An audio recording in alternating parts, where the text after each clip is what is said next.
It took me far longer than it should have done to see The Witches of Eastwick, but when I finally did see it, I can confirm that it was definitely worth the wait. Oddly, despite the fact that I grew up loving films about witches and this is a PG, it just never came on my radar. But I actually think I benefited more from it watching it now as an adult viewer, because there are maybe some things in the humour and in the comedy that, although family friendly, would go over the heads of younger children. So this was released in 1987, directed by George Miller, with a screenplay by Michael Cristofer, based on the novel by John Updike. I haven't read the novel. If you have, let me know if you think it's worth reading. I might check it out at some point. This has a pretty incredible cast, among others Jack Nicholson, Cher, Susan Sarandon and Michelle Pfeiffer, as well as Veronica Cartwright, whose work I'm currently kind of slowly getting into. And the description from IMDb is as follows.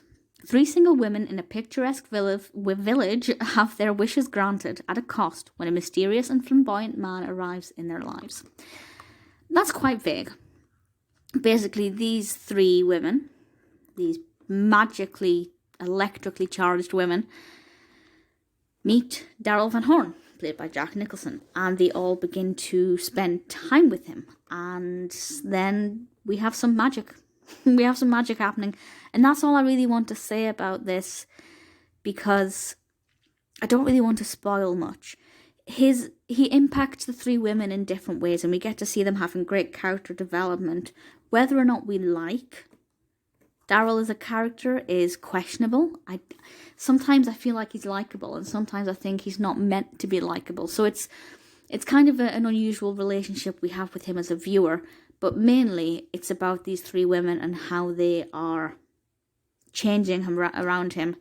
And they decide to dabble in some different kind of magic.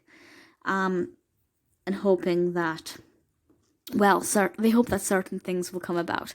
I have to say, when we have the magical elements, it's really beautiful. You know, the editing is great. It feels believable. It feels realistic. Some of the magic seems a bit over the top and maybe a little bit unnecessary, but it's good fun. It is really good fun, and at no point did I think that anything was too unbelievable. I think the character actions specifically, I think everybody had really great reactions. Some characters overreacted to certain situations, but that's true to their character. I think they all give great performances. The casting, visually, is brilliant. The 3 witches of Eastwick, they look great together. They work really well on screen, and that's obviously really important. Jack Nicholson is obviously brilliant in this. It's not my favourite Jack Nicholson role, but certainly I really like this. It was nominated for 2 Oscars, for the Best Sound and the Best Music. It didn't win either, but it did win the Bafta for Best Special Effects. And as I said, the magic in this is great. There are some really pretty awesome special effects. Not even just for the 1980s, even for today, I think they did remarkably well. It's 6.6 out of 10 on IMDb, which is very respectable. It won 5 awards in total, with an additional 11 nominations plus the 2 Oscar nominations. As I said, I think as a child, some of it would have gone over my head. I would have kind of not grasped a lot of it. Doesn't mean it's not child-friendly. I just think that I would have enjoyed the supernatural visual beauty of it as a child, but maybe the narrative is better for a more mature audience, personally. I love the 3 women.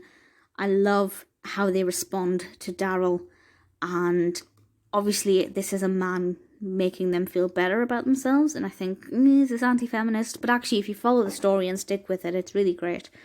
Absolutely worth watching. If you haven't seen it, definitely give it a go. I think it's one you'll really enjoy.